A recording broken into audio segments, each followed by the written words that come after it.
Assalamu alaikum wa rahmatullahi wa barakatuh to some of y'all, and peace out to the rest of you. Black heart, black mind, black end. Again, hit the share button because the message is more important than the messenger. So here's the deal, y'all.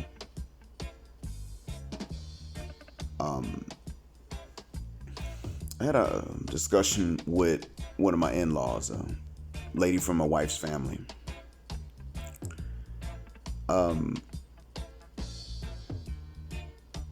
And in this, I explained that I was going to be, at a particular time, I was going to be addressing I wouldn't say a live audience in terms of location, but I was going to be addressing a live audience in terms of time, meaning I would be speaking electronically to an audience that will be listening at the same time, not recorded.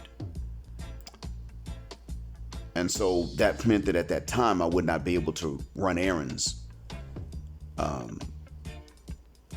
She said, "Oh, great. What's the discussion?" And I said, well, now this is something she could relate to because she's religious. Since she's religious, she would have no problem with me giving a message of male chastity to men. So I said, I'm going to be telling men to be more chaste. Stop making certain things too easy to available. And so then she said, wait, like what? And I said, I'm going to tell men in the West to stop approaching women in the West. This religious woman said to me, don't say that.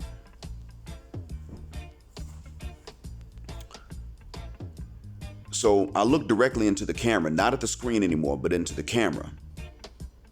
And I said to her, why should I not say that? She said, are you saying that the women should go to the men? And I said, well, in the West, absolutely, of course.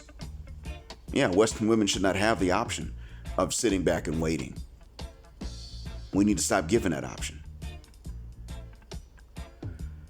This former feminist said, well, it sounds to me like you're exonerating the men and putting all the blame on women.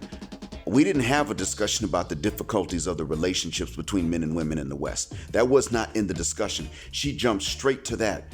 Looked and I said, I didn't say anything about blaming anyone yet.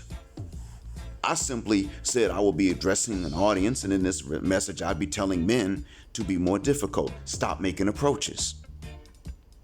I mean, don't we believe in modesty and lowering the gaze? Telling the men stop chasing these women. What's wrong with that? Ain't we Muslim?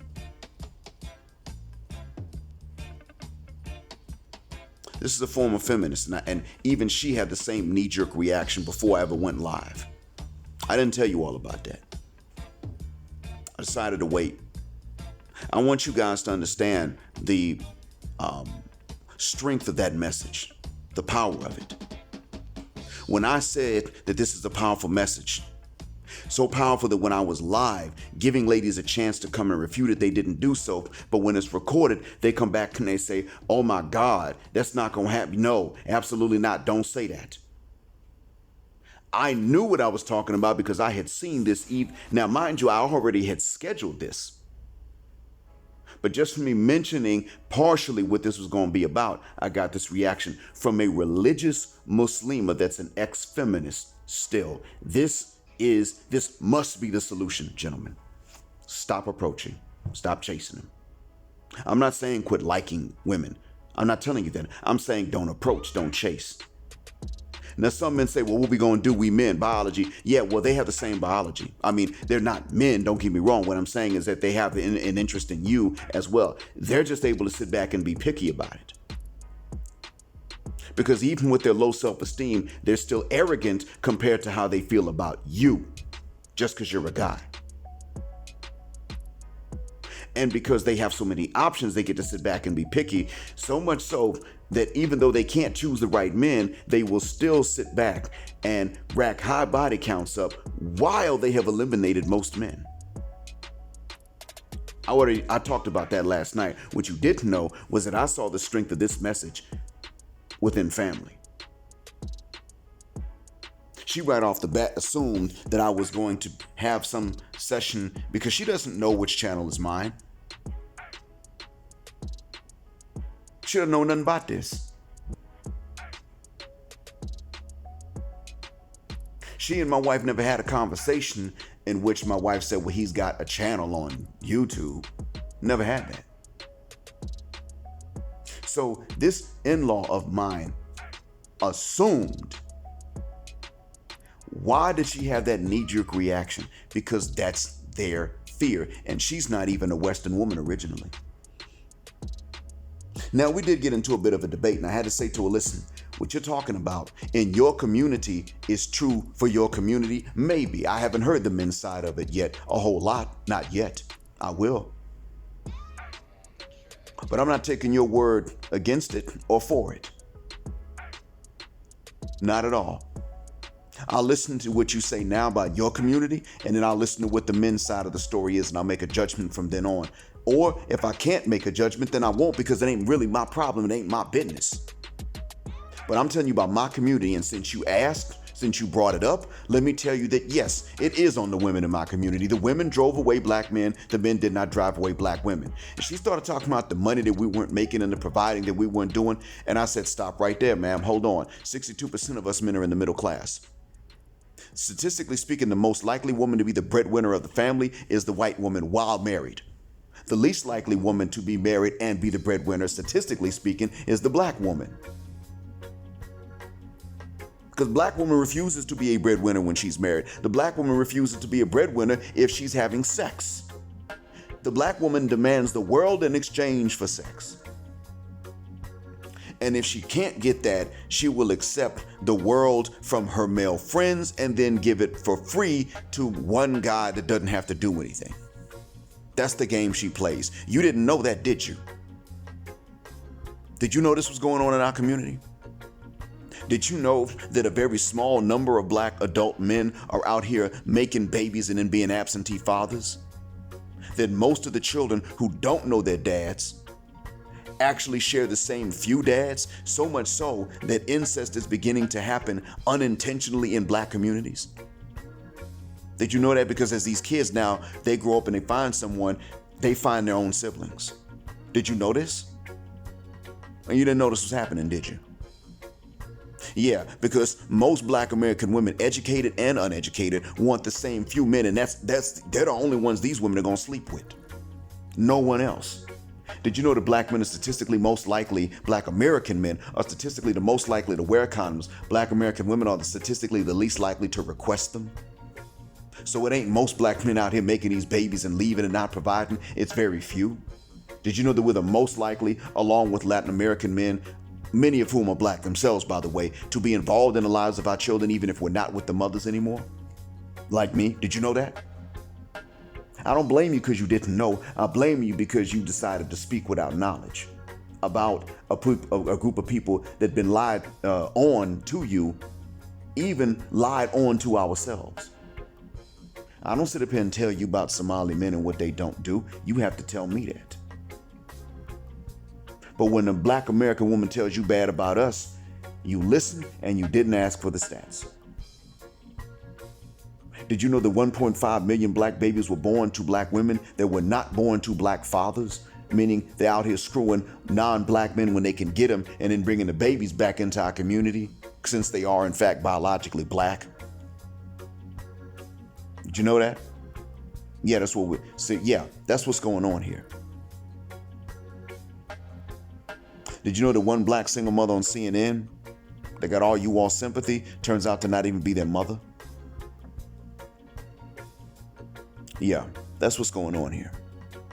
We've been demonized and vilified, and now that I'm fighting back, you like, don't do that. That's a conversation I had to have with an in-law.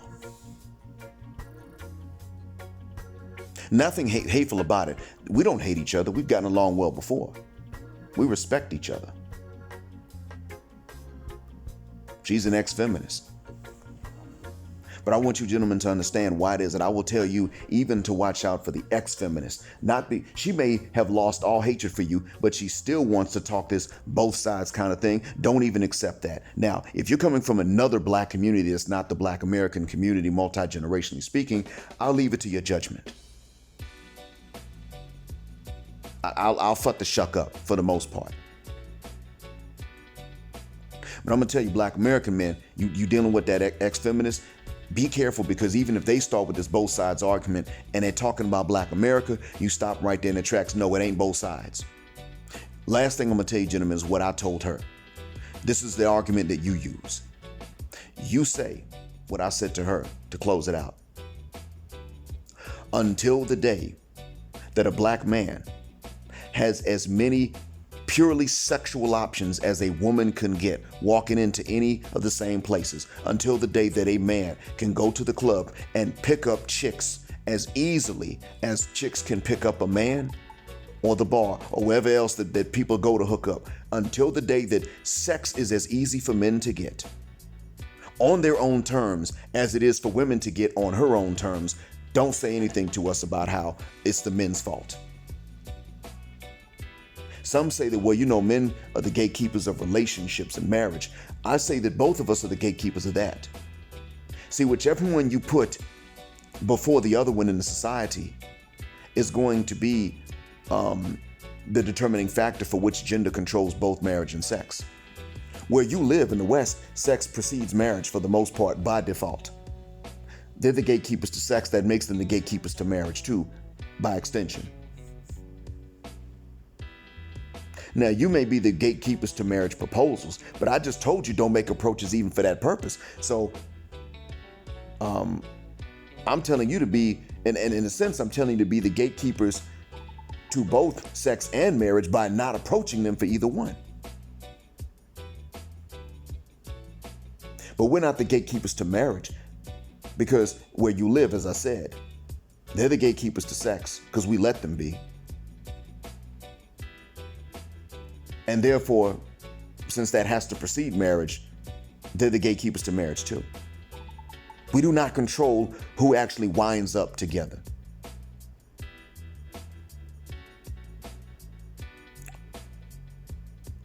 Over here where I live, marriage precedes sex. This puts both genders in a position to be the gatekeepers of sex.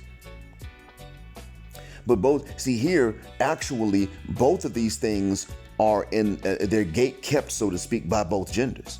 Because many men here don't want to fornicate. They may like sex like women do as well. But people here don't promote fornication. They don't see fornication as okay and normal. They see marriage as okay and normal. That's how they view it here. So therefore, it's gate kept by both, but the men do a lot of the gatekeeping. And these men here, one thing I'd say, they do not go after women above 25 in many cases. Now, if the man has already been married and had kids, then he might, but he's already married, or he has been and he has kids. That's fine. But for the most part, they're like, no. 24? Yep, you got a chance. 25? Done. We don't want to hear it. Fuck the shuck up. Get out our face with that mess. We even had a discussion about that, my in-law and I. And she even said, well, Black, a lot of these men aren't like you. I mean, they're looking for women very, very young. And I told her, well, I think it may be hereditary. Now, in my family, it doesn't seem to be. My dad's younger than my mother. My brother's younger than his wife.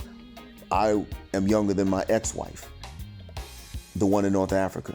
I found out that my great-grandfather was younger than his wife. So it seems to be, for the most part, not really hereditary amongst the men in my family, in my lineage, that we prefer them younger. That doesn't seem to have been inherited by us. But most men, yes, they will. And there's a biological reason many of them would cite for that. But see, keep in mind, too, that many women do want older men as well. So even when the men are not really that fixated on her youth, the women are fixated on his age. And she said, yeah, but they're looking for the money. And I said, yeah, but women don't outgrow that. They don't reach an age and say, I want a broke man. You want men with money to turn around and say, I want an older woman. Well, I might want one because for me, the maturity is paramount. I might. But you got to keep in mind that much of what we want is very parallel or it is much more lenient than what women want, we're still at a situation in which we are not more difficult than the women. This means that we are not gatekeeping anything. Therefore, you still don't have grounds to blame us, at least not in my community. Apparently not in your own community either, because one thing I have never seen a woman from your community seek out a younger man to marry. Would you marry a younger man than you right now? She shook her head no. And I said, there you go right there. So don't say anything about men wanting younger women. You don't want a man younger than you.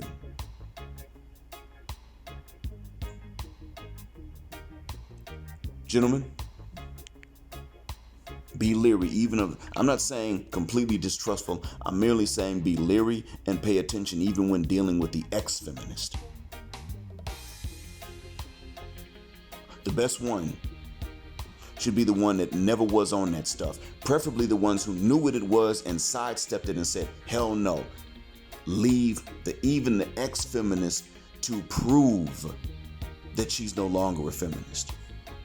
If you're going to give her a chance at all, she has to prove that she's not still that way. And that means they don't come at you with this both sides. They admit that that in the West, at least, it's been the women driving the men away. End of story. Ain't no both sides to nothing.